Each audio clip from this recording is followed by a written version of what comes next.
사랑하는 형제자매 여러분, 안녕하십니까? 우리는 지금 기도를 배우고 가르치자 하는 주제를 가지고 하나님의 말씀을 상고하고 있습니다. 오늘은 그 9번째 말씀으로 우리의 죄를 사하여 주소서라는 기도의 제목입니다.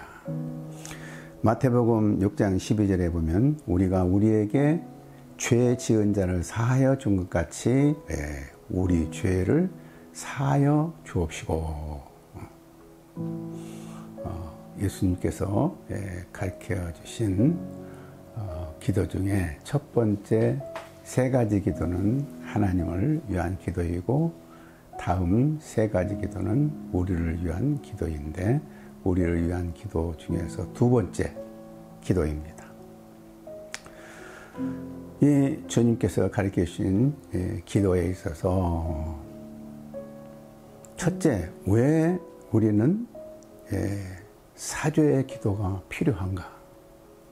둘째, 왜 우리는 우리에게 죄진 자에게 용서를 해줘야 하는가? 이 두 가지를 살펴보고자 합니다. 첫째, 왜 우리는 사죄의 기도가 필요한가? 그리스도인은 그리스도의 죽음으로 과거, 현재, 미래의 우리 죄가 다 대속이 되었습니다. 하나님은 그리스도를 믿는 자들을 의롭다 하시고 이와 같은 하나님의 판결은 영원히 유효합니다. 그럼 우리가 더 이상 우리의 죄를 고백함으로 다시 의롭다함을 받을 필요는 없는 것입니다. 그러나 여기서 죄사함의 청원은 의롭다함을 받는 그리스도인이 하나님의 양자로서 살아가는 데 필요한 기도입니다. 우리가 그리스도의 영단번의 죽으심을 통해서 얻은 우리의 구원은 영원한 효력이 있는 것은 사실이지만 아직도 우리는 육신의 몸을 가지고 있기 때문에 죄를 지을 수 있는 가능성이 많이 있습니다. 우리가 죄를 지으면 누구도 우리를 다시 하나님의 법정에 세울 수는 없지만 우리는 하나님의 자녀로서 살아가는 데 있어서 하나님과 바른 관계를 유지하지 못합니다.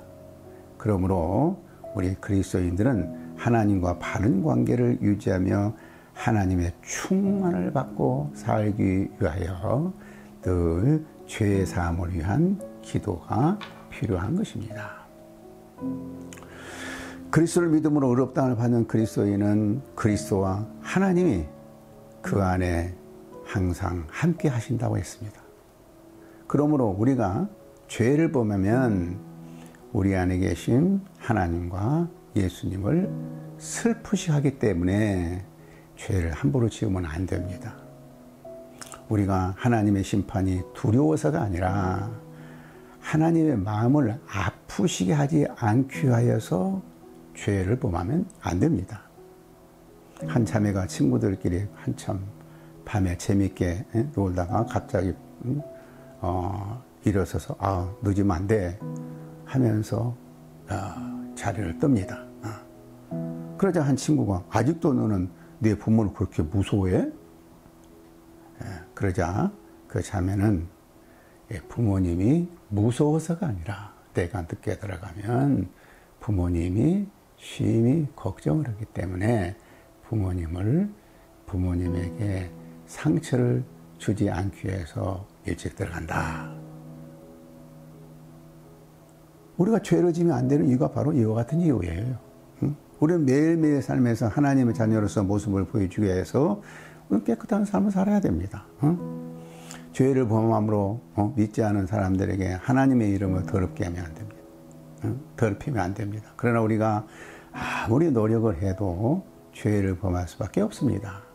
그러므로 우리는 스스로 바른 생활을 할 수가 없고 성령의 도움이 필요합니다. 우리는 그리스도의 피로 죄사함을 받고 의롭게 되었을 뿐만 아니라 성령의 능력으로 죄를 이길 수 있는 능력도 받았습니다.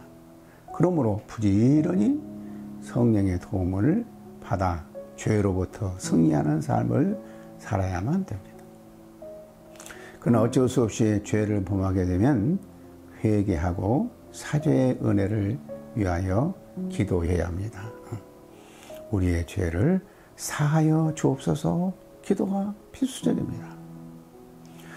많은 그리스도인들이 죄를 짓고 살면서도 자기가 어떤 죄를 지었는가를 모르고 사는 경우가 많이 있습니다. 그 이유는 죄의 판단 기준이 자기 자신이 되고 높은 도덕적인 기준을 갖지 않기 때문입니다.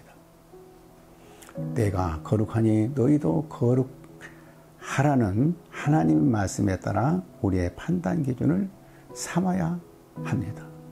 그리할 때 우리는 항상 죄를 깨닫게 되고 회개하며 하나님께 용서를 구해야 합니다.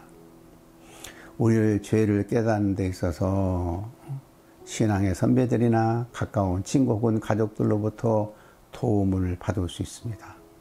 우리는 좋은 인간관계를 위하여 항상 좋은 말만 해주는데 사랑을 가지고 잘못을 지적해주고 그 잘못을 사랑으로 받아들이는 자세가 필요합니다. 좋은 믿음의 공동체라면 말씀에서 벗어난 믿음의 가족에게 따끔한 충고가 필요하고 또 그것을 상처로 받아들이지 않고 사랑의 충고로 받아들일 수 있어야만 합니다. 잠언 27장 6절에 친구의 아픈 책망은 충직으로 만미한 것이나 원수의 작은 입맞춤은 거짓에서 나온 것이니라 그랬어요. 다윗이 범죄했을 때 나단 선지자의 충고는 다윗에게 큰 회개를 가져오게 했습니다. 죄를 짓고도 얼렁뚱땅 넘어가겠다는 생각은 하지 말아야 합니다. 죄를 지면 죄를 인정하고 회개하는 자세가 필요합니다. 하나님이 인정하신 그리스도인들은 죄를 전혀 안 지은 자가 아니라 전혀 안 지을 수도 물론 없죠. 죄를 지을 때 죄를 시인하고 빨리 회개하는 자입니다. 우리는 시편을 통해서 다윗이 얼마나 철저하게 자신의 죄에 대해서 회개하는가를 볼 수 있습니다. 특히 우리는 시편 32편과 51편의 다윗의 회개시를 자주 읽는 것이 큰 도움이 될 것입니다. 다윗은 항상 회개했기 때문에 사죄의 은혜를 매우 기뻐했습니다. 그래서 로마서 4장 7절 8절에 불법이 사함을 받고 죄가 가려짐을 받는 사람들은 복이 있고 주께서 그 죄를 인정하지 아니한 사람은 복이 있도다 함과 같으니라. 죄 사함을 받기 위한 기도는 정말 중요합니다. 두 번째로 왜 우리는 우리에게 죄를 지은 자를 용서해야만 하는가? 우리가 우리에게 죄 지은 자를 사하여 준 같이 우리 죄를 사하여 주옵시고 이 말씀은 참 이해하기가 어려워요. 얼핏 보면 우리가 우리에게 죄 지은 자를 용서하오니 우리 죄를 용서해 주십시오 하고 기도한 것 같아요. 나도 형제의 죄를 용서해 주셨으니까 하나님도 내 죄를 용서해 줘야 하지 않습니까? 이런 강요로 들려요. 그러나 그렇지 않습니다. 김세인 교수는 이 구절을 이렇게 번역을 했습니다. 우리 죄를 용서해 주옵소서. 그와 동시에 우리도 우리에게 빚진 자를 용서하겠나이다. 우리가 죄 용서를 구한다면 우리도 마땅히 우리에게 죄진 자를 용서하겠다는 자세가 필요합니다. 그러나 문제는 우리가 아무리 큰 죄를 용서받고 살면서도 우리는 우리에게 그 작은 잘못을 하는 자를 용서하지 못합니다. 우리 마태복음 18장 21절 35절에 나온 1만 달란트의 빚진 자의 비유를 읽을 때 늘 이렇게 생각합니다. 1만 달러의 빚을 탕감받은 자가 겨우 자기에게 100데나리온의 빚진 자를 용서하지 못하고 감옥에 가두다니 이거 너무했다. 그러나 사실 그 이야기는 바로 우리를 두고 하는 비유입니다.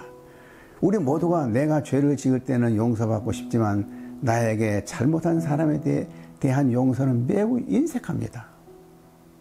우리가 우리에게 죄 지은 자를 사하여 준 같이 우리 죄를 사하여 주옵시고, 이 기도는 하나님께 무한한 죄사함을 받고 살고 있으면서도 아주 적은 죄를 범한 사람의 용서는, 죄는 용서하지 못한 우리를 위한 아주 중요한 기도 제목입니다.